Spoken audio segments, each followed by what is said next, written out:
You're listening to Not Your Sister podcast. Yes, we're both redheads. No, we're not sisters. I'm not your sister, Christine. And I'm not your sister, Amanda. Hi, sissies. Welcome back. Hope you missed us. They obviously did. Without a doubt. Today is a big day. We have a big announcement. And some of our listeners know already because they're big parts of our lives. But I feel like by us talking about it, they're going to get another perspective on it. Yeah. And maybe learn stuff they didn't even know about it initially. 100%.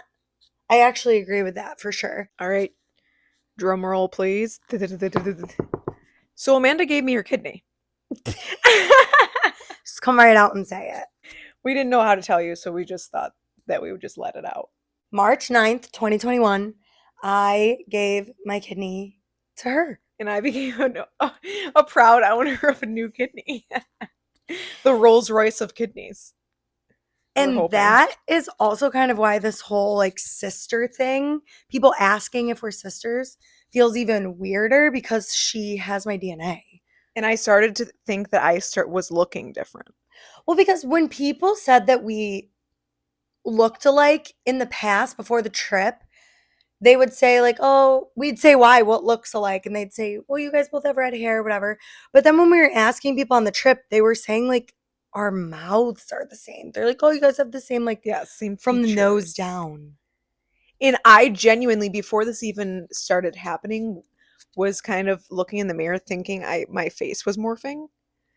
But something to note is she felt like she was getting uglier. It's true. I thought I started to look uglier, and then all of a sudden I realized I started to look more like Amanda. And that is why I'm moving out. We're not friends anymore. This is the last episode.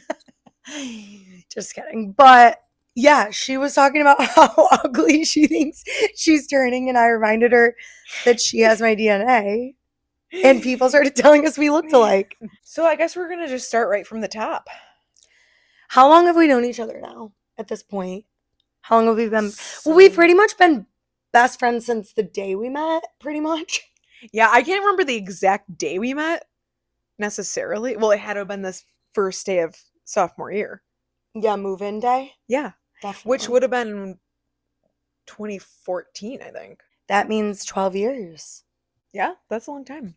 That is a long time to know someone and to like someone. So we met in college. At a university. It's now a university. It used to be college. To be college, but we're going to say it's a university so we sound smarter. So we met at university. We met at uni. I had a new roommate that year because sophomore year. Freshman year, we didn't know each other. Freshman year, we didn't know each other. We didn't cross paths. Although I was friends with one of her friends that she lived near. We didn't even live in the same dorm building. Taylor. Oh, I didn't know you knew her freshman year. That's how why we chose each other. Oh, okay. We knew each other because we had mutual friends back home. Oh, right, because you're both from the same town. Yeah. Pretty much. So then me and our friend Taylor decided to room together sophomore year. And then Christine was like a couple doors down. And that was my friend group from freshman year. Wait, this earring is falling out. So yeah, it had to have been moving day because I obviously was over there when you guys were moving in. And then never left. Yeah, the rest is history. And there's a lot of history. There's a lot of history, a lot of stories. A lot of laughs, lots of cries. Well, not really. I don't know why I feel so like, yeah, and like blank. I feel that too. Good. Perfect. Do you want to talk about how you found out that you were sick and what your diagnosis was? So this happened in 8th grade. Mm-hmm. And I remember, really honestly, all started, I noticed that my like feet were swollen, like the tops of them kind of like near my toes were like all swollen. And I was like, did I like sprain my foot or something? Like, why is my foot all swollen? And I remember putting ice packs on them because I thought I like injured them. Mm-hmm. And then she played soccer. Yeah, but like it didn't hurt. It was just swollen. I mean, now it all makes sense. It wasn't actually swollen from inflammation. It was actually like from water weight. Mm-hmm. And then, so it must have been right around the time of my birthday, I had like a regular physical. And I went to the doctors to get my regular checkup, my pediatrician, and they took my blood pressure and he was like, "You need to go to the emergency room immediately." And I never had like any type of health problems before this. And because my blood pressure was like, I don't know, over 200 over 100. What's a normal, The, what's so a like a healthy blood normal one is pressure? like 120 over 80, they say. So mine was like 200 over 100, which is very, especially for a kid, Yeah. like that's bad. So I immediately went to the ER. And it's crazy because literally I went to the emergency room and then by the end of the night I had a diagnosis. And they said that I was having kidney failure. And they must have done blood work and stuff when I was in there. Oh, and a urine sample. And they tested the urine and it was very heavy in protein, which was what the problem was, that my kidney was leaking protein into my urine, which I don't know why is bad, but it's not normal. The disease I had is called MPGN, and I had type 2 or 3. Whatever type I had was not, of course, the rarest. It was the rarest? Yes. Oh. So, but it wasn't like completely out of the realm of their knowledge. So they knew like what to do. And actually, when I left the ER, they had started me on like a transplant medication regimen. Was taking the same medicine that I take now back Oh, then. why? Well, so none of the damage that had been done to the kidneys was reversible, but they could prevent it from getting worse. And I don't remember at the time like it during that period what my kidney function was at, probably down in the 50s. But wasn't your body attacking your own kidneys? Well, there was some disease that was attacking the kidneys, the MPGN. So were the transplant medications that you took back then to prevent your body from attacking itself, basically? It must have been. I don't know. I was so young. What are you in 8th grade? Probably like 12, 12? Yeah. So like I understand a lot 13. of it now, but like I don't understand what was going on then. But I understand what has happened to me since I've been an adult. Yeah. So once we get into that stuff, I can explain it a lot Yeah, better. yeah, yeah. That's But like fair. all I know is that my kidney was leaking protein. And then the symptoms really are like high blood pressure. So I immediately had to go on blood pressure medication and like a lot of swelling. And I was like exhausted, like horrifically exhausted. I remember being in school in like my last period was English class. And I was like, I cannot even pick my head up. I would be sleeping on the desk. And then I would fall asleep on the bus ride home. And then I would go straight home from school and go right to bed. Bed for the Yeah. night? Yes. Wow. Like, How long were you like that? um, I don't know. I remember it. I vividly remember feeling like that in 8th grade. Hmm. Once I got to high school, it wasn't as bad because they had gotten me like on a regimen of medicine where, like I said, it's not reversible, but it wasn't getting worse. Yeah. So I started to like stabilize more throughout high school, Hmm. but I was jacked up on a lot of medicine and my body got fucked up. How? I just gained a lot of weight because I was on like an incredible amount of steroids. Oh, yeah. But then, like I said, I really did stabilize through high school. Hmm. And by junior year, I had gotten pretty much off of the steroids mostly. So I like lost all the weight and I looked normal again. Hmm. And then senior year came and I led a very normal life. I did everything. I didn't really have many limitations. I played soccer, but I wasn't like a freaking all-star or anything. Like I could, and Do maybe you that's just think you because would I'm have not. been? Yeah. No. I mean, no one in my family is athletic, so no. You could just blame the kidney. It's fine. Yeah, so I had really bad kidney disease and I sucked at soccer. And that's why she's not gone pro. Yeah, but no, there was times when like the coach was pushing way too hard and I had to be like, I physically cannot. But other than that, really nothing was like bad. And then so then senior year rolled around and it was right near the end of the school year, like literally the last week of school. And I remember being home and I was like saying my stomach had hurt really bad. And I don't even remember what kind of Wait, this thing. incident is the one you wrote the essay on in college that you read me? Yeah, it gets dark. I got emotional reading it. Because this is like the first time, like I had been hospitalized like overnight a couple times for like a biopsy, Mhm. which they just take a piece of your kidney out and test it. But that was just like a quick procedure. It wasn't because I was like sick. Mhm. So senior year was like the first really big traumatic thing that had happened. And I remember, so whatever, my stomach was hurting. I don't remember in what way.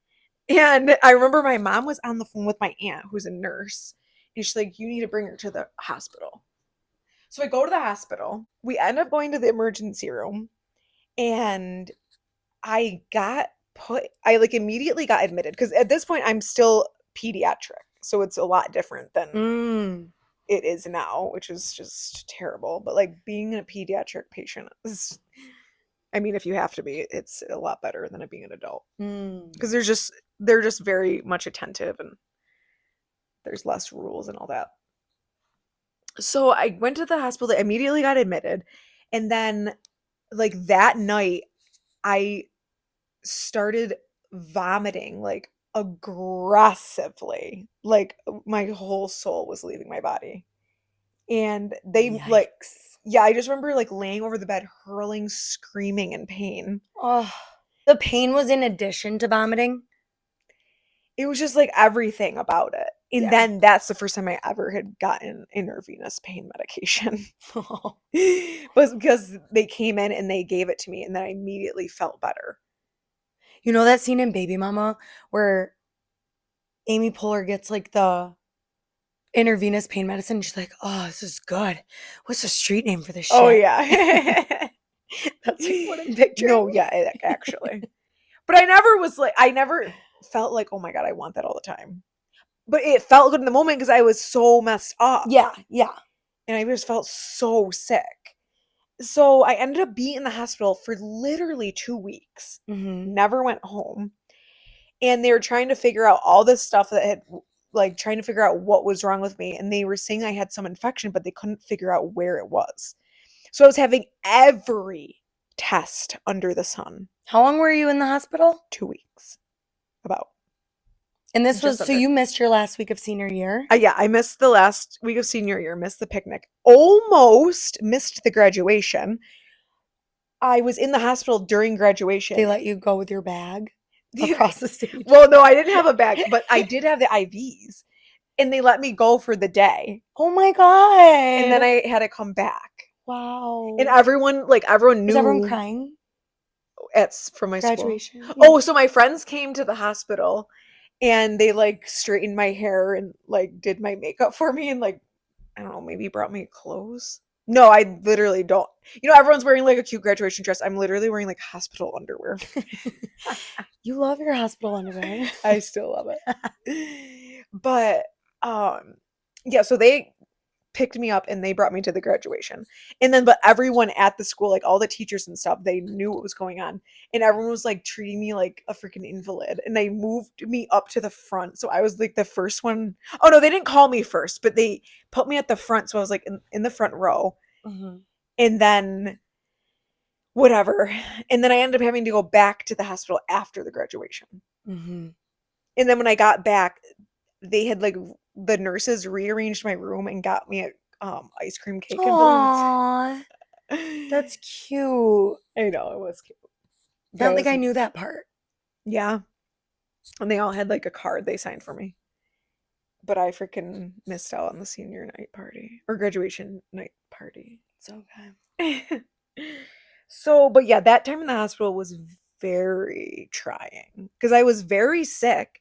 And I didn't really remember any of this, but my mom tells me because obviously she was coherent during it, but I was probably jacked up on pain medicine. Yeah. That like I would sleep all day and always have it dark. And then the nurses were telling her like make sure her friends keep coming because it's the only time like she wants the windows open and it's the only time she like wakes up and like actually has life. So my friends came a lot, my teachers came, my family came. Like there was pretty much always someone there, Mhm. even if I was just sleeping or whatever.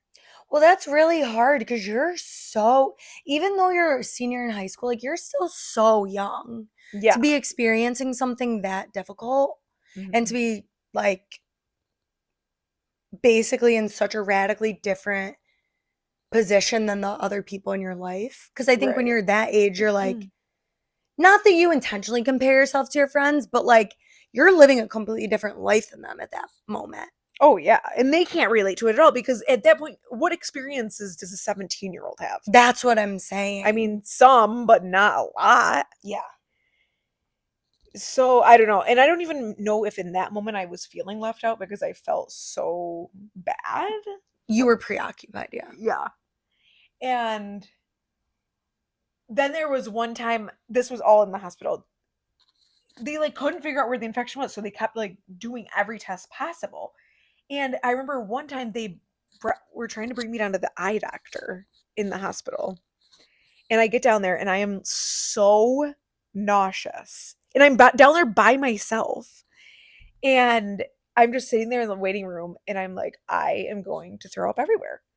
So I'm like in a wheelchair and I roll myself up to the counter, like to the receptionist. And I was like, do you have like a throw up thing? Like, I think I'm going to be sick.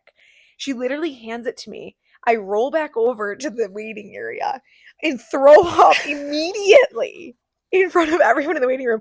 And the lady like rushes out and pushes me into the bathroom and then Well, like no leaves me shit. Like what? there. And then She they, hands you the bag, lets you go off, then you throw up, then she's like, "Oh, emergency." yeah, exactly. And then she like called the must have called the nurses back at my room and they're like, yeah, she threw up. So I never ended up even going to the eye doctor. I What was the purpose of that? have no idea. Probably nothing. Yeah. And then my mom found out about it and she said, this enough is enough. She pulled you out? Well, no, not of the hospital, but she was like, okay, the testing like needs to cool it. Because I was literally getting like a colonoscopy, I had like an endoscopy. I was having like all these procedures and shit. And it was like, oh, this is enough. Yeah. And then so finally they didn't really determine anything, but they decided to start doing chemotherapy. Mm-hmm. And because I think people don't realize that chemo is used for more than cancer. Yeah. Like I know actually people that have gotten it for Crohn's. Yeah, I did not know that until I met you. Yeah. I didn't really know either. And it might have been different. It's all there. There's so many different kinds. So they decided to start that. And I was like, well, that's just fucking great. Right? So they gave me like the first infusion. I actually remember vividly the first infusion I was getting. One of my teachers was there. So that was nice having someone there, like to distract Yeah. and someone that I liked. Yeah. And so that what happened. And then I must have gotten well enough to leave the hospital, but I ended up having to have an at-home nurse come and give me like an infusion, not a chemo infusion, a different. Oh, it must have been an antibiotic infusion at home. Oh, okay.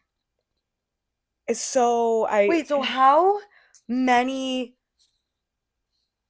infusions of the chemo did you have to go through? Just one? no. I'm trying to even remember correctly. I think it was once a month for 6 months. Damn. When did your hair start to fall out? In college. So this all happened, Over the summer? well, yeah, because it happened right at graduation. And then like through the summer, I still was doing stuff. Mm-hmm.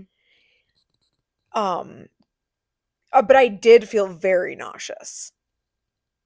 And I gained a shit ton of weight. Like I was over 200 pounds. Yeah.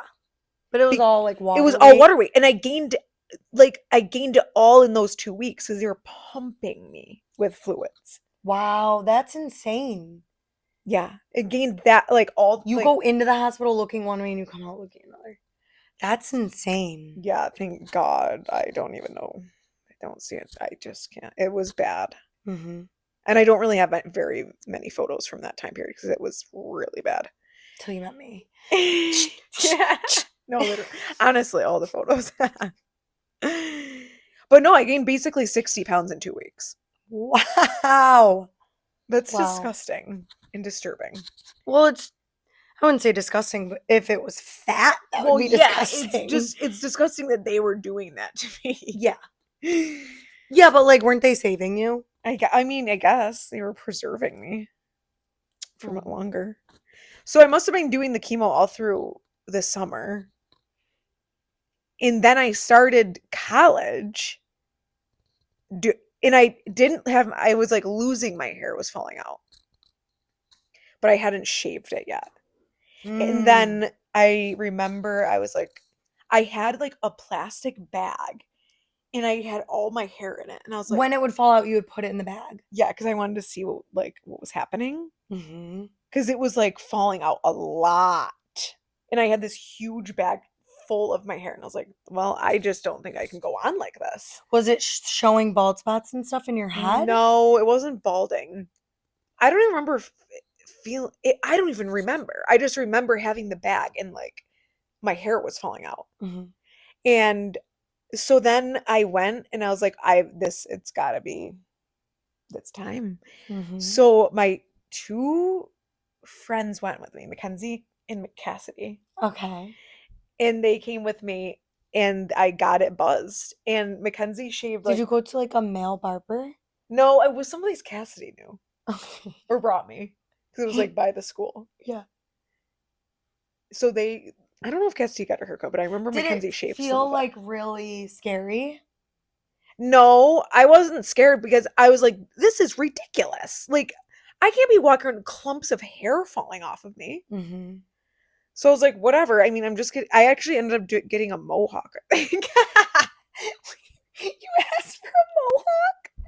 It was like, I don't even remember what kind of mohawk, but it was like a fat one, I think. It was like longer on the top.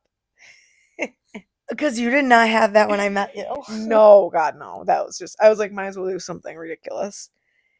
Oh, and then I remember Mackenzie like shaved a little bit, like 2 lines in the side. Wait, you don't have any pictures from that time? Because I've literally never seen that. Mm, I don't know. Maybe on Mackenzie's Instagram you could see one, Yeah. but no, not really. Because when I met you, it was already like to the bottom of your ear. Yeah, and I shaved it once and I never cut it again Yeah. because I was like, if you're just gonna keep cutting it, it's never gonna grow. And I was like, I don't want short hair, Yeah. obviously. Yeah. So that was that, and then yeah, I mean, I felt like I was definitely nauseous, but then I think pretty much a few months into college, like I did the last chemo treatment, and then I was just taking medication. Mm-hmm. And really, all through college, I was pretty good. Well, and the thing about Christine is like, since I met her, she has always eaten very healthily, like health conscious. Oh, well, that also is part of it. What? That, like, I had to be on an insanely strict diet because of the kidney failure. Oh, I thought it was just like not as much salt and certain foods you had to avoid. Yeah, well, like, as the disease progressed, like, it got a lot more strict. But, like, initially, it was like no salt.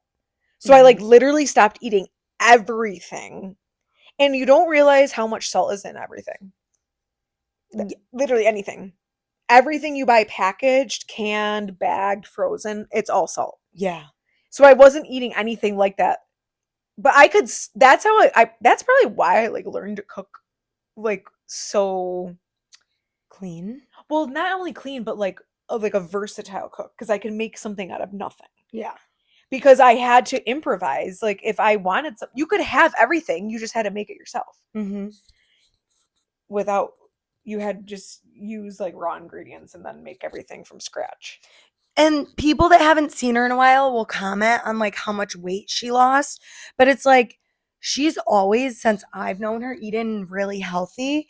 It's more so just that now her health is good. Right. Because it Like was people are like, honestly all wow, you water lost so weight. much weight. Like, what'd you do? It's like, I got healthy.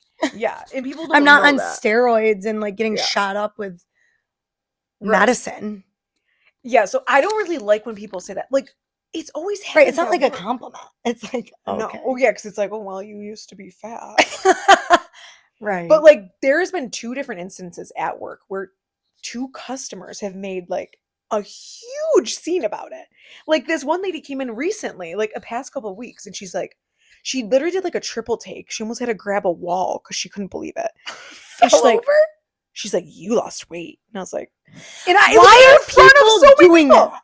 It was literally in front of three of my coworkers. I'm like, oh my God, this is so embarrassing. I don't know what to Why? say. Attention. PSA. Don't comment on people's bodies. Period. If they lost weight, gained weight, Yeah. got shorter, like don't fucking comment on people's bodies ever. It's just uncomfortable. And like in front of other people is crazy. Yeah. But she was like, no, you lost like a lot of weight. And oh, maybe you're thinking of someone else. I knew she was thinking of me. Yeah. And she's like, no, it was you. You lost a lot of weight. And I was like, oh, I don't know what to say. Right. Like, thank you, but you didn't do anything other than like get healthy. Right. It's not that's what I It's don't not want like you people went to on a think. diet or something. I know. That's what I don't want people Ozempic. to think I'm on Ozempic. That's insane. Well, then this other guy was like, he like came running and he's like, oh my God, where did you go? And I was like, oh, I was out of town. He's like, no, look at all the weight you lost. Where did you go? Where did you go? Like You turn sideways, I can't see you literally, anymore. like I disappeared because I got so fit. And I was like, well, this is awkward. But it's just so uncomfortable. Yeah. But yeah, I mean, I did gain a lot of weight and lose a lot of weight. Yeah. But it wasn't because I was eating like a pig and Yeah. getting fat. No. I mean, you ate healthier than anyone I knew. Right. You still do though. Yeah. You're you're a healthy eater. It brought Good habits. good habits. But I mean, I'm definitely less strict now that I have my new kidney. Your new kid. Yeah. You're welcome. So where was I? Actually, I don't know. Oh yeah, I was so basically like all through college I was healthy. Oh yeah, because we talked about Not that. healthy, but I was like stable. And like my kidney function was stable. That was Did really you have to awesome. be doing anything regularly other than taking these medications, like going to certain doctors? Well, I would go every month.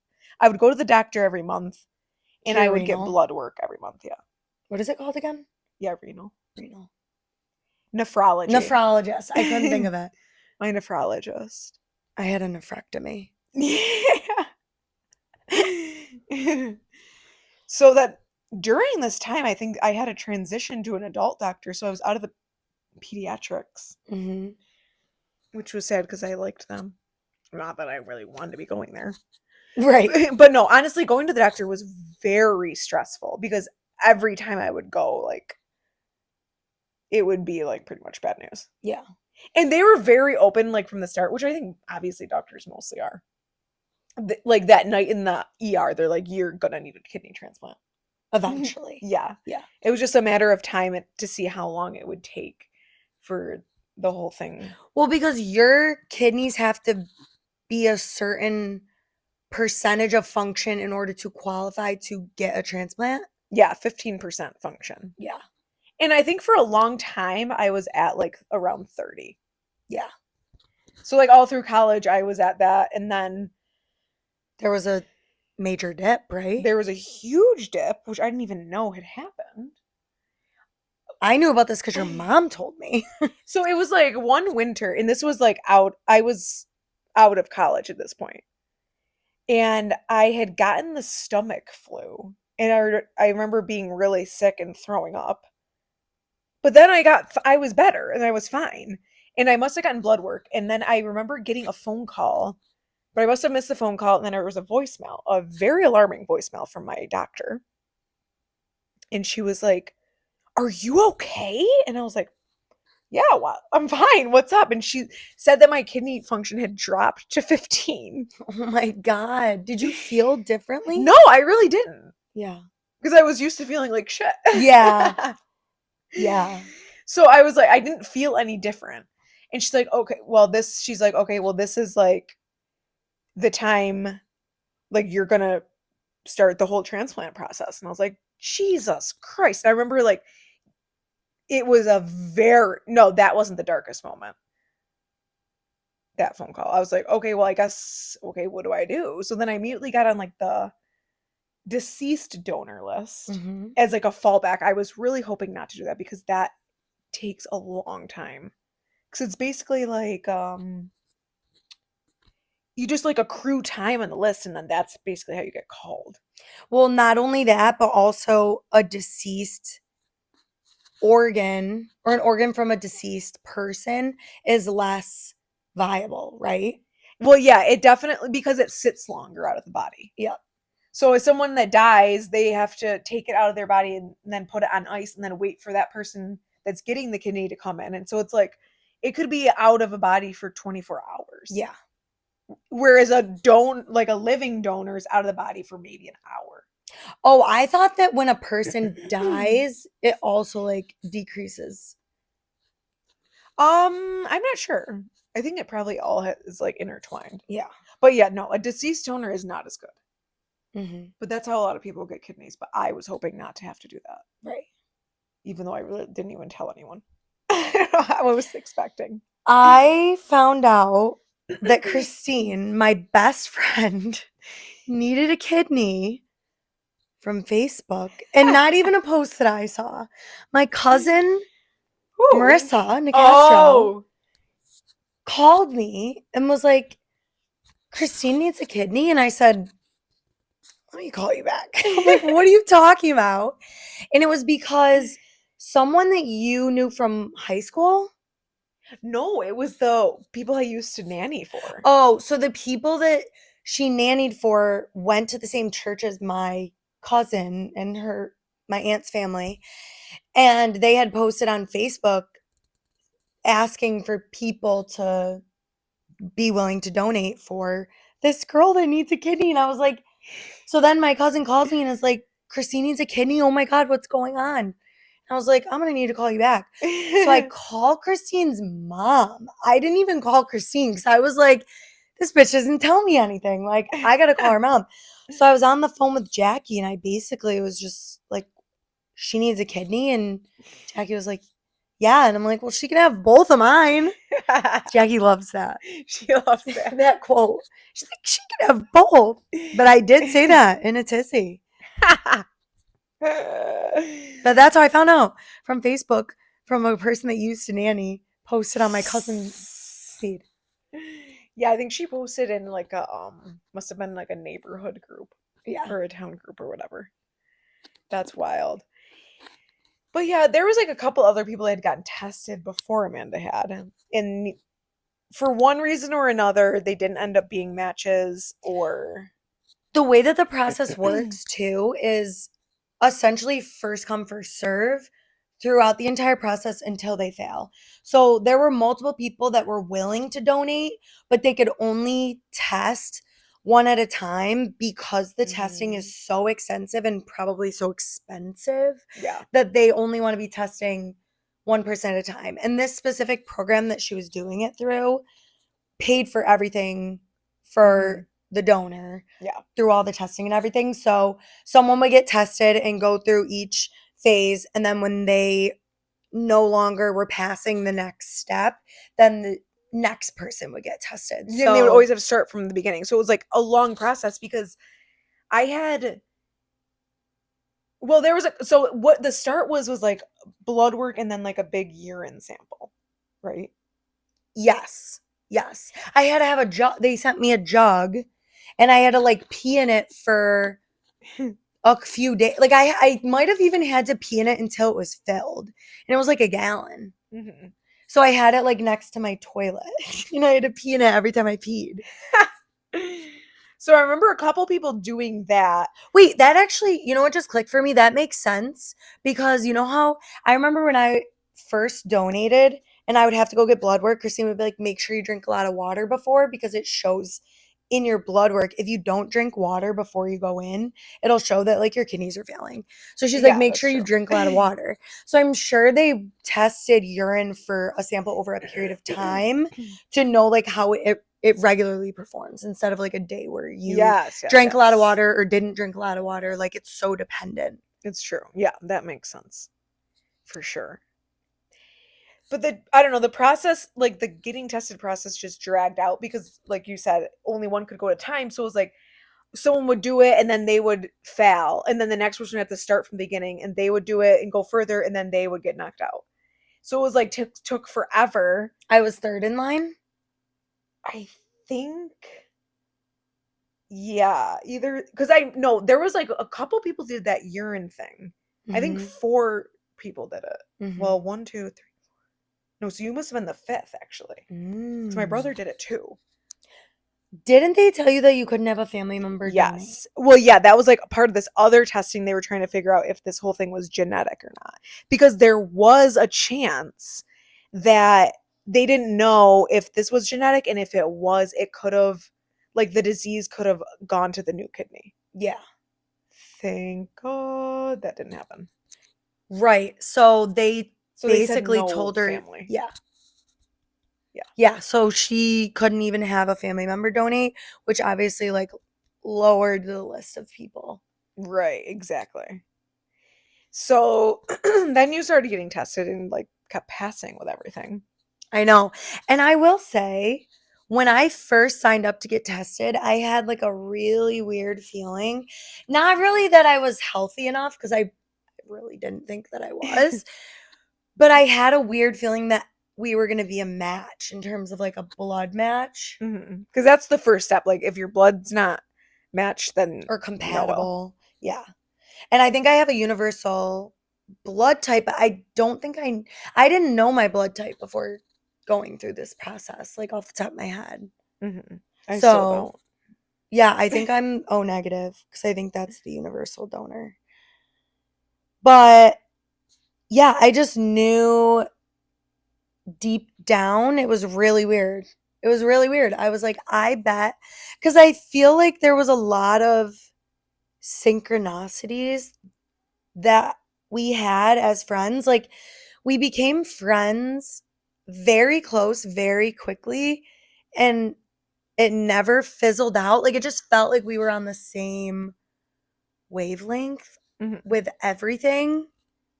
So it kind of just felt like, I mean, if someone's going to be a match, it's going to be me. Yeah. That's I kind of don't how I even felt. know how I was feeling. Well, I you was were probably just hoping. really overwhelmed. Yeah, I mean, I was hoping anyone would be a Right. match. You'll take what you could get. Yeah. So I don't remember like get you. I also wasn't trying to get my hopes up. Yeah. Like every time someone would get tested, because like I don't know. Even like even up until the day of the surgery, I was like, is it Well, not gonna and the happen? program that she went through was really, or that we went through, I guess, Yeah. was very conservative. So there was extensive testing, and they had very high guidelines that you had to meet in order to pass through here. So I remember them saying like it was really difficult to get through. Mhm. Like they were very picky and choosy. So do you want to talk about the testing that you had? Yeah. So I remember the first time I had to go get blood work, the nurse came in and she had this in huge, like gallon size Ziploc bag filled to the brim, spilling out. Not actually spilling, but like full bag, full arms of these vials that you like they fill when they take your blood. And I was like, "Oh, are those like your vials for your shift? All You're the all- ones you have to do for the day?" And she was like, "No, these are all for you." And I was like, "Oh my god, like do I need sugar? Do I need a Capri Sun? Like am I going to pass out?" And she was like, "I mean, I feel like you'll be okay, but we can just like take it as it goes." It ended up being fine, but yeah, I had to get a lot of blood drawn. I had to do that urine. I had to get an ultrasound. I had to get a CAT scan. Stress test. I had to do a stress test where if you don't know what a stress test is, you basically have to run on a treadmill. I'm pretty sure I came with you to You that. did. You were there for this. They did a stress test and they did a couple other tests that day, but I can't really remember. The stress test and oh, probably like an EKG. They did an EKG, you're right. Yeah. They did the EKG and the stress test. But the stress test, you basically have to run on a treadmill until you literally can't anymore. And then they like see how you handle that. I don't know. And I also had to go through a psychological evaluation. So they wanted to make sure that like I was of sound mind, that I wasn't Getting paid. being coerced or being bribed, that I wasn't doing it against my will.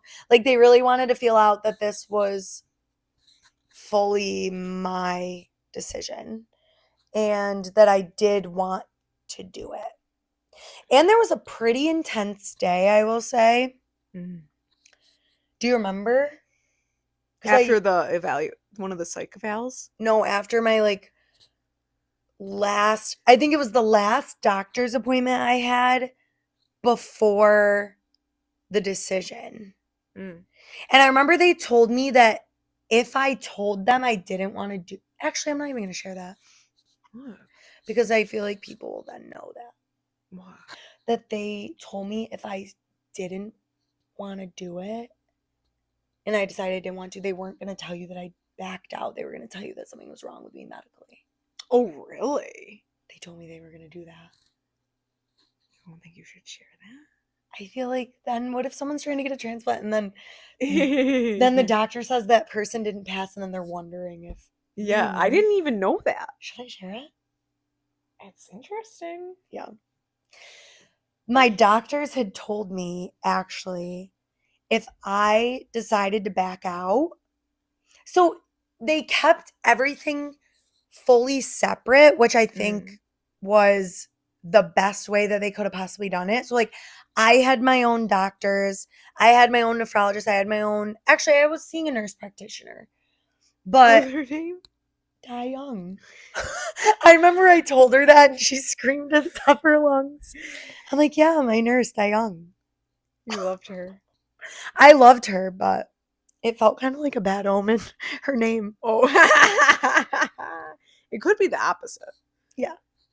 So, but they told me if I didn't, which I think I'm letting the cat out of the bag, but if I didn't want to donate and I decided to back out, that to preserve our friendship, they would tell Christine that it was for a medical reason that I couldn't do it and that there was a test I didn't pass or whatever. They were not going to tell her that I couldn't do it or that I didn't want to do it. That's crazy. Because I honestly didn't even know that. Yeah. And now I'm thinking back to someone that said they couldn't do it. And I'm like, is it because they didn't want to? No, I genuinely don't think so. She had a shriveled up kidney, but. Well, Or that could have did been the she? story. They said they were going to come up with a reason. Oh my god. No, honestly though, now she's had problems, so it makes sense. Oh, thank God. Thank God she's had medical problems. No, that's kind of crazy. It makes sense. Yeah, but that's what they told me. that's wild. Yeah. And I remember the last appointment that I had before I basically said yes or no. And they told me I could back out up until the day of the up until the second Yeah. they put anesthesia in my arm. Anesthesia. I just sounded like a British person. I've always wanted to. It felt so natural. But up until I went under the knife, they said you could back out. But the day that they put me through rigorous, it felt like an interrogation mixed with like torture.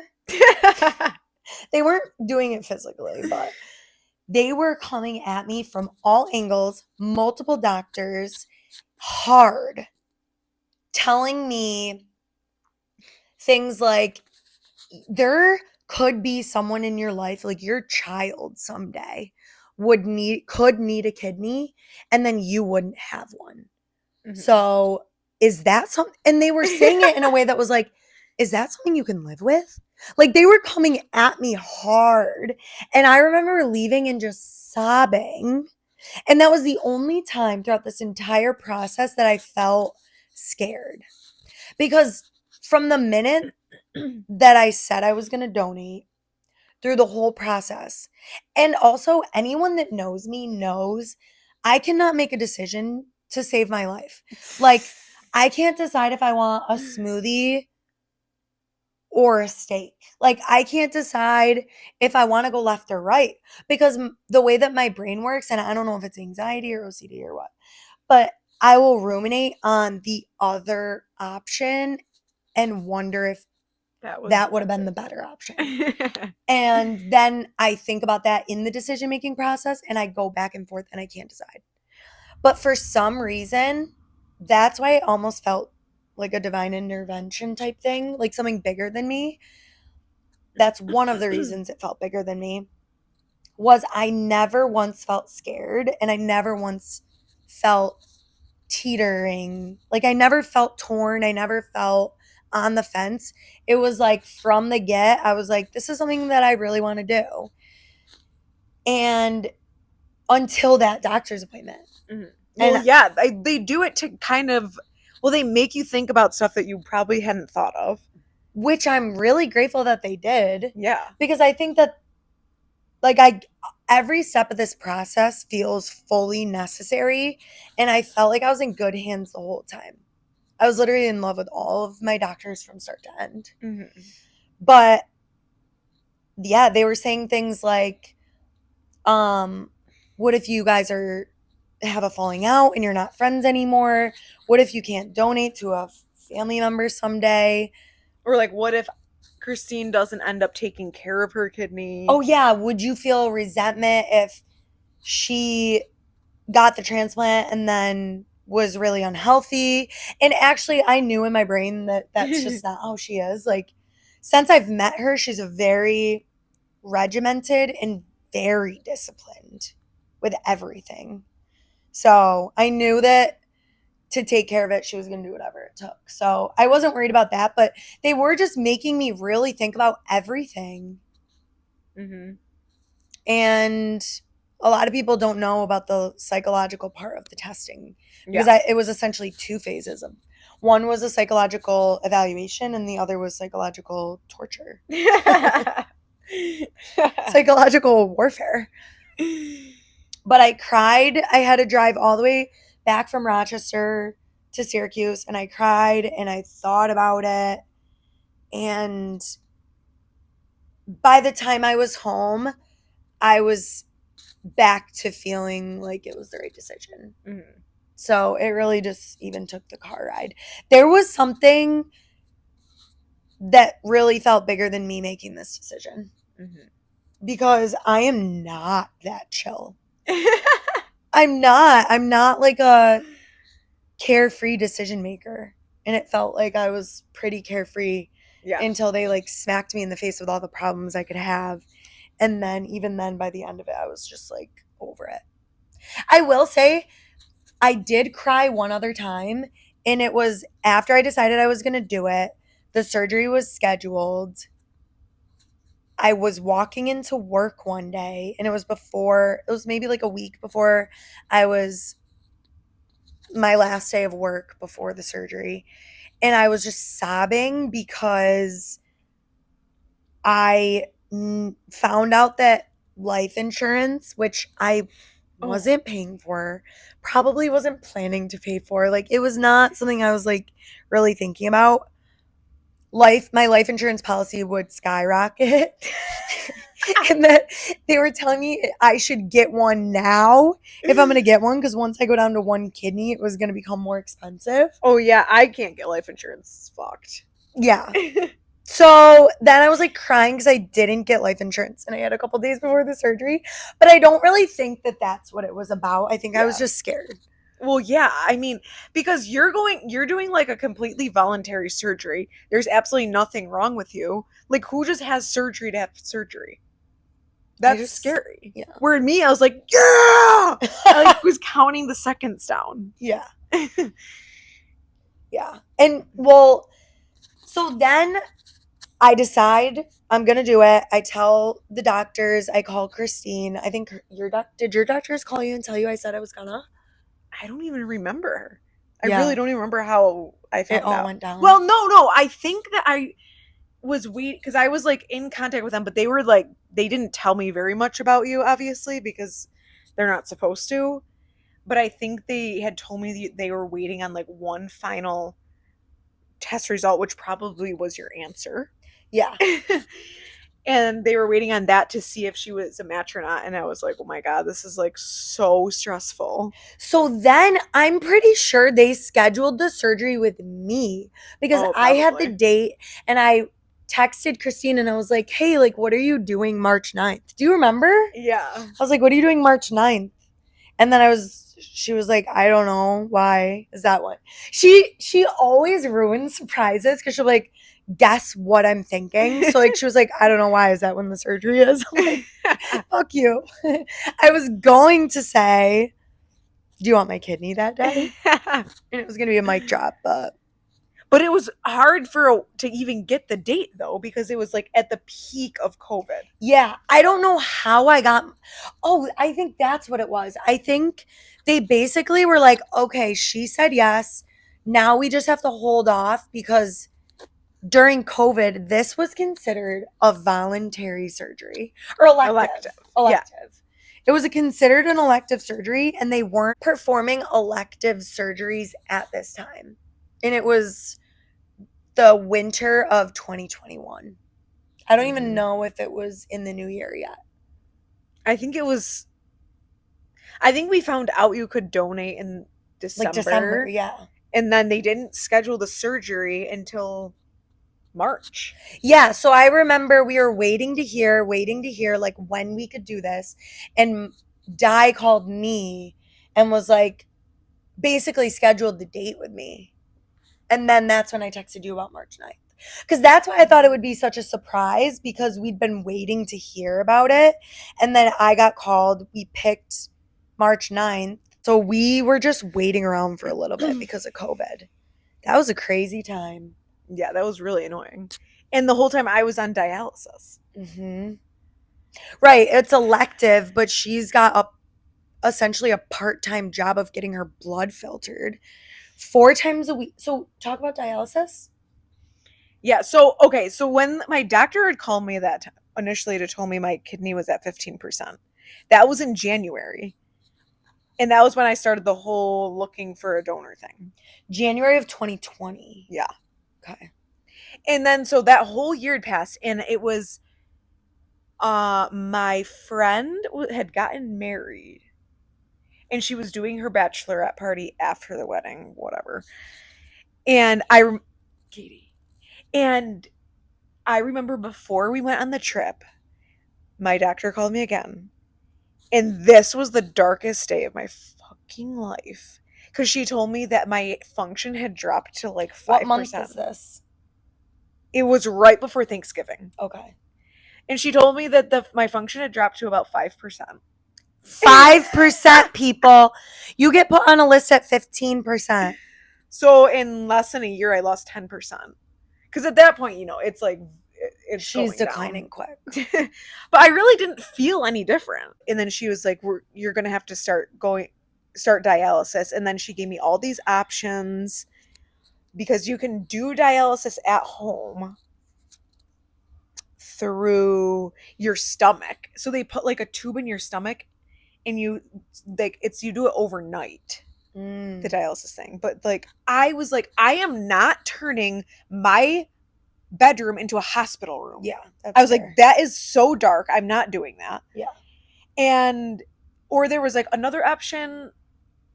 Oh no, I think there were just two options actually. So that was the at-home one, which I was like, absolutely not. Or the other one, which is what I did, was go to the center. And they put they call it a catheter. And it goes. I thought it was a port.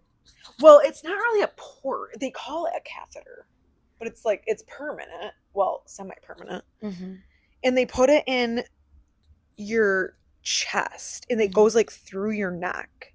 And I remember it was like I had to go get it, like it was a procedure. I remember the procedure. And it was actually very painful. But then once it was in, it was fine. Mm-hmm. You still have your scar. Yeah, because the guy, I have to tell the story when he ripped it out. It was literally like a freaking student. He's like, I gotta take this out, and just like yanked it, and now there's like a massive scar there. But that's beside the point. So I was doing this bachelorette party. I was like, honestly, I'm not starting this shit before I go on the bachelorette party. This is like my last hurrah. You can schedule the dialysis after I get back from the party. Yeah. Because I was like, I can't. This is like so shitty. I'm just gonna have to have my last fun until this whole thing sorts itself out. It's getting the catheter thing in, and it like hangs out of your chest like a good 4 inches. Mm-hmm. And it's like 2 tubes, and you cannot get it wet. So from November all the way until March, I could not take a shower. Wow. I was sponge bathing. Wow. And laying over the shower bathtub washing my hair because it can't get wet because it's like so prone to infection. Wow. So this is a little story. The first time, or one of the only times I've ever had to make a scene because it was the day after Thanksgiving and I had to go to the blood lab to get blood work because I was getting this procedure. Oh, and it was like during the COVID thing, I had to do a COVID test too. Ew. Before you could go into the hospital. It was so stupid. And I also was like working this weird wine tour job. Oh yeah, I remember that. And so I had given myself plenty of time to go to the blood lab and get this whole COVID blood thing done. But I also had to go to work. So I walk in there. You would have thought they were giving away free Lamborghinis. It was packed. Literally filled to the brim. It was just the one I normally go to like in town. Oh, okay. I was like, oh, well, this is great. How long is this going to take? So then I go up to get checked in and I was like, what's the wait time? And she's like immediately being very rude. Mm-hmm. And she's like telling me whatever, saying how long it's been like an hour. And I was like, oh my God, I just simply cannot wait. And then I was like getting upset because it's like, I can't get the catheter put in if I don't get the test done. Mm-hmm. So then I walked out and I called my mom and she's like, no, you need to tell her what you're there for. I was like, okay. And I was like sobbing at this point. So I walked back in crying in front of literally 25 people. And I was like trying to tell her that like I really need to get this test done because I have a procedure coming up and like, is there any way she can push me forward? And she's like, I just can't do it. Everyone's here for the same reason. And I was like, and then this is when I like snapped and I was like, oh, everyone here is going on dialysis? And she could see I was like visibly very upset, crying. And she was being total bitch. And then this lady behind her, I must have been listening. And they like walked out and then they walked back in and then they ended up calling me next. Because I was like, seriously, this is ridiculous. That was just a little story. So that was 3 days a week for 4 hours at a time. And the only slot they had open was at 5 in the morning. I know. 5 a.m. This is also a very dark. Well, because it was physically dark. It was physically dark. And I was like, you know what? No, I am not putting my family out. And I am certainly not driving myself. I'm not driving back and forth to this place, wasting my money. So I ended up setting up a driving service that was covered under my insurance, which was probably a waste of their money, but I don't care. I don't think that's a waste of their money at all. Well, they're driving all the way out. There were but it's covered, meaning like someone paid for it. Right. But I'm saying they're driving all the way out to where I live to go there, but whatever. But there were times when like a full-blown bus would pick me up and I would be the only one on it. Like an RTS bus? Like a short bus. Or like bus. a school bus. Oh. A short bus. But it was like a Medicab type thing. Yeah. So yeah, I would get up wicked early and go out. And it was cold out because it was like starting to be winter and into the winter. It was just like pitch black out. I'd get in the car with a stranger because it was never the same person. And then they would bring me and drop me off. And I was exhausted all the time. Yeah. And I didn't know if it was from the dialysis or just from getting up at the crack of dawn every other day. And my whole schedule was so That's messed probably up. both. Yeah. Because I wasn't like getting enough sleep. Whatever. So then finally, after like a month or so, another spot had opened up that was like later in the day. So I ended up switching my time, Yeah. which honestly ended up being way better because I was able to sleep like a normal person. Did you still feel really tired though? Not as bad. Oh, okay. Really not as bad.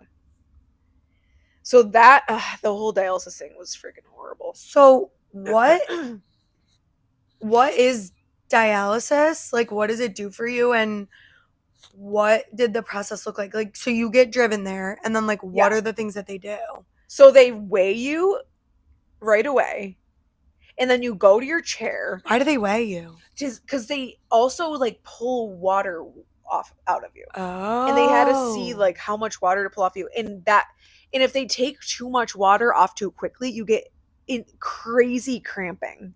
Like very aggressive Charlie horses. Which only happened to me once. And it was fucked up. So you have the two tubes in your port. And one tube pulls the blood out of you and it's like a washing machine. And your blood goes through the machine and then it gets cleaned and then put back into you through the other tube. So it's just a cycle of your blood coming out through the machine and then back into you for 4 hours. And it takes 4 hours to get all your blood in your body cleaned. Yeah. A 4-hour wash cycle. Yeah. Wow. Yeah, so they would do that, and then if I had to go to the bathroom, they would have to stop it and unhook it because the machine's big. I get pissed if the washing machine takes more than 20 minutes. And I'm not even attached to it. Yeah, so you're just literally sitting in a chair for 4 hours. And I was listening to an absurd amount of Crime Junkie, and I haven't listened since because I like started to get really freaked out. So I would just listen for 4 hours straight. I would just listen to crimes and murders, and I was like, well, you may as well keep the dark theme. You made friends at dialysis too? Like, was there talking? Not really. I met one woman, but she wasn't even, I don't even know how I met her because we were not ever near each other because she was always in the same chair. Of course. She had a requested chair. She was always in the same chair. Were you in a different chair every time? Yeah, mostly I was in one chair, but sometimes I would get switched up. Yeah. But I never sat next to her, but we must have had like a similar time. So we would see each other in the waiting room. Oh, I think she came in after me. So as I was leaving, I would always see her. Yeah. And we became friends. She was older and she like didn't want a transplant, but then like decided later on that she did. And she did end up getting one after me. Yeah. And long story short, she ended up dying recently. Yeah. Which was sad. It wasn't because of the kidney, but she did have a lot of She was sickly, yeah. She always was very sickly with a lot of stuff. And then she got the kidney and it was just, she never really recouped. But I will say, I fully didn't feel recuperated until 3 years later. Yeah. Which is wild. So yeah, it was just a lot of waiting around. Because honestly, from start to finish of when I found out I needed the transplant in January, it was an entire year plus 3 months. Yeah. Until we got it. Yeah.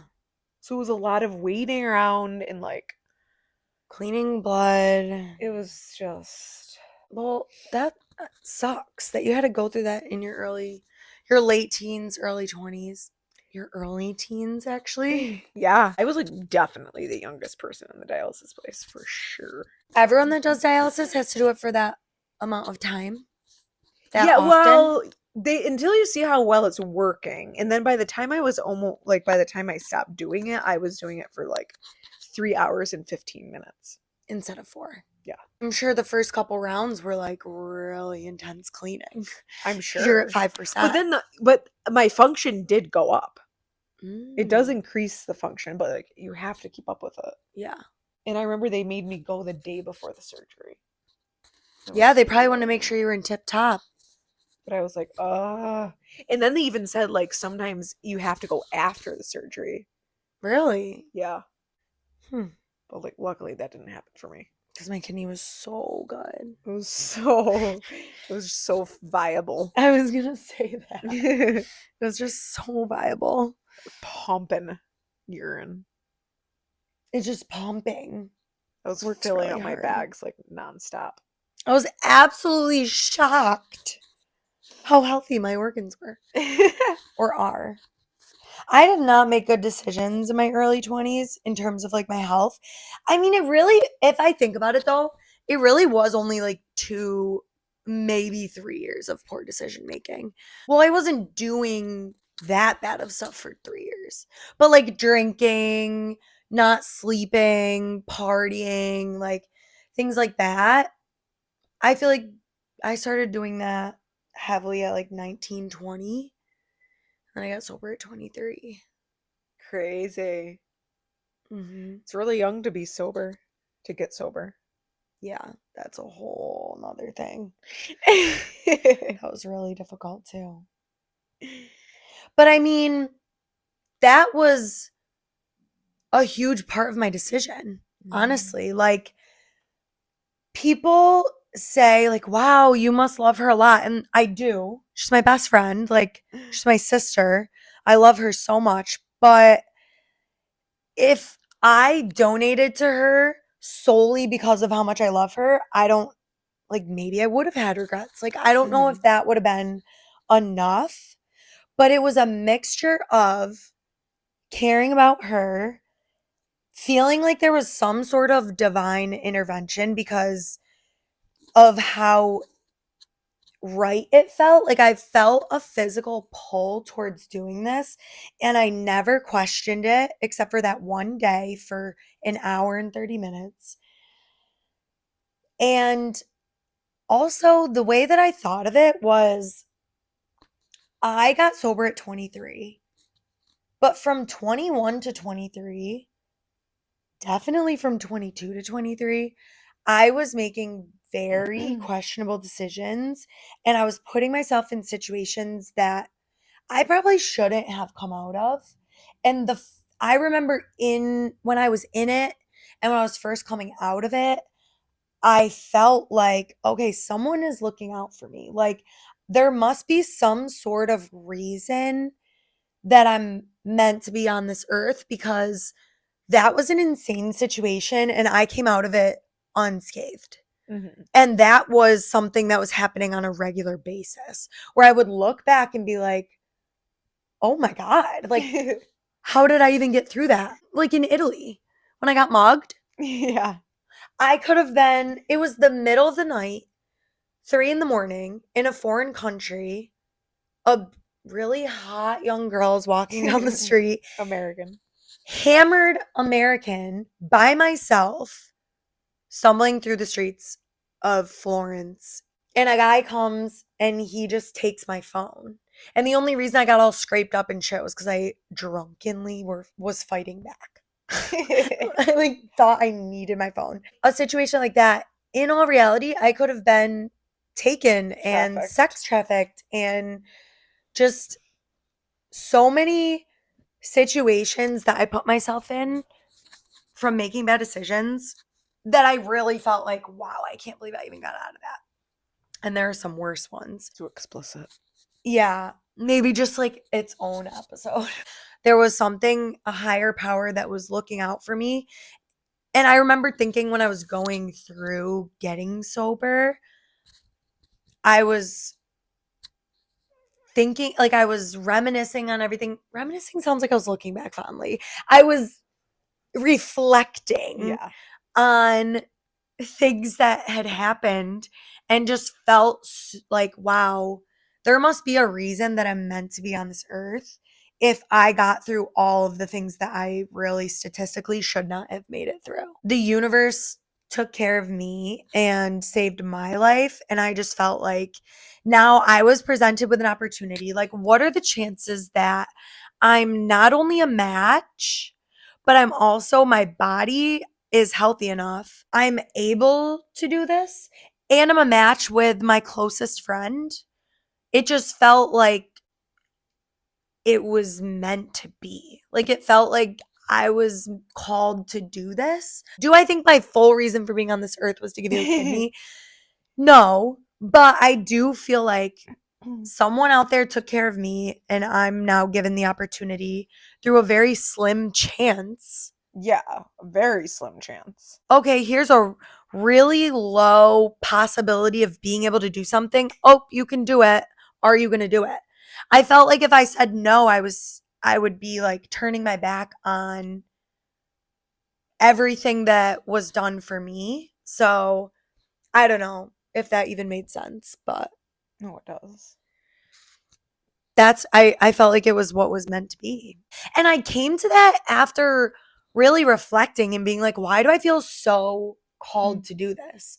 Because I was like, kind of for a second, especially after that doctor's appointment, I was like, whoa, like, why? Should I be more scared? Yeah, Like, I remember I would yeah. tell people I was Oh, doing yeah. this, and they would be like, wow, oh my God, like, I could never do I that. could never, like, I can't believe you're doing that. Like, people would just be so in awe.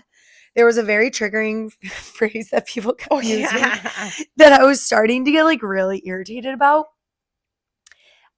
Almost every single time I told someone I was going to be donating my kidney, because this was when the surgery was scheduled, almost every time I said that I was doing this, someone would be like, wow, good for you. And Good now it's for like a running joke now. Yeah. Her mom always says it to me. Good for you. Because they'd be like, wow, good for you.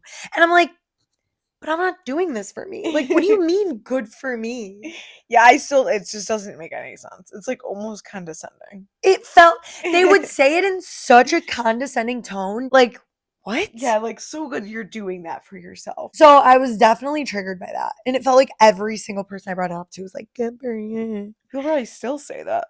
They do. What's They do. But less often. Wait, where was I going with that when I said the good for you thing? Oh, that?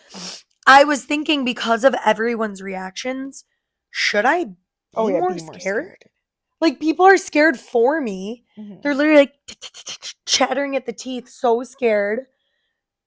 Like, oh, do you want to do this? Like, how do your parents feel? Like, Yeah. it was starting to get in my head where I was like, why is everyone else acting like this is the biggest deal ever? And I feel like it's nothing. Yeah. Well, I think because there's not a lot of people that would do it, period. Yeah. So for someone that like would feel like that, hearing that you were willing and are doing it, they're like, "Oh my God, like how can she even like how could she even do that? Like the strength and courage and all that Yeah. that it takes." They can't even fathom that feeling because they could never do it. Right. Right. I mean, I definitely have close friends that definitely didn't do anything about it, which is fine. That's Yeah. why I wasn't expecting anyone to do it, and I certainly wasn't asking. Yeah. I know I had to find out from a Facebook post. Because I know like that's crazy. I like to think I would do it just because, but it's different since I've been through it. Right. But there's definitely people that no way. Yeah. This is gonna need to be 2 parts. Oh, no doubt. So many emotions. So many emotions, mostly happy for the most part. I mean, there was obviously a lot of pain, but there was a lot of funny things happen. And to share it, like, especially with us and our moms. And we were being treated like royalty. Yeah. So yeah, that's our first Part 1. part. Yep, the preface. We'll do another episode talking about the surgery and the recovery and our stay in the hospital and stuff. I need to go squirt some Afrin and get some water. What the hell is Afrin? I'm like still congested. I feel a little congested now too.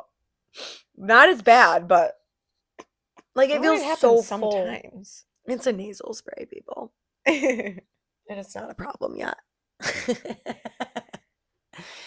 I don't know. It must be like that temperature, pressure or something. Well, it's the smoke probably too. Oh yeah, there are some wildfires across the border.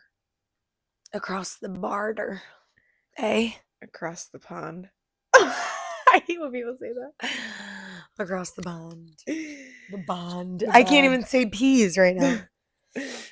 All right. Well, thanks for watching. And we love you, sissies. We can't wait to talk about the actual surgery and all of the crazy stuff that happened then. Crazy stuff. Complications. Recovery, Illness. illness. A different illness struck. Tragedy did strike about a month after. Think of the time period, people. Remember Context when. clues. Remember when. Remember when. I actually don't even know if that's the right tune. It's not. Goes, Remember when. I would wish that was good harmony, but it wasn't. Wait, let's try again. Remember. Am I going down? It's just crazy. Ready? Remember. Are you going up? I feel like it's crazy to say, but I am a soprano. High up, right? Yeah, okay. All right, 1, 2. Remember when. We gotta hold it out because I feel like when we hold a note, we find it. Okay. It's just I can't look because the way that Okay. you're going in at it is like insane. Okay. Don't look. Let's pretend I'm alone. Okay. All right. 1, 2. Remember. It's the 1, 2, 3. The anticipation is getting me. It really is. Maybe you just start and then I can like jump it. All right. Remember. Remember when.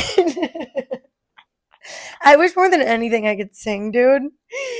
So do I. My cousin's boyfriend was playing guitar at the campfire a couple weekends ago, and I was singing. My voice kept cracking, and I was like, everyone was laughing. Like, glad I could be an entertainment. It would be nice. Remember when. All right. Well, we'll leave you with that note. Ciao. Bye.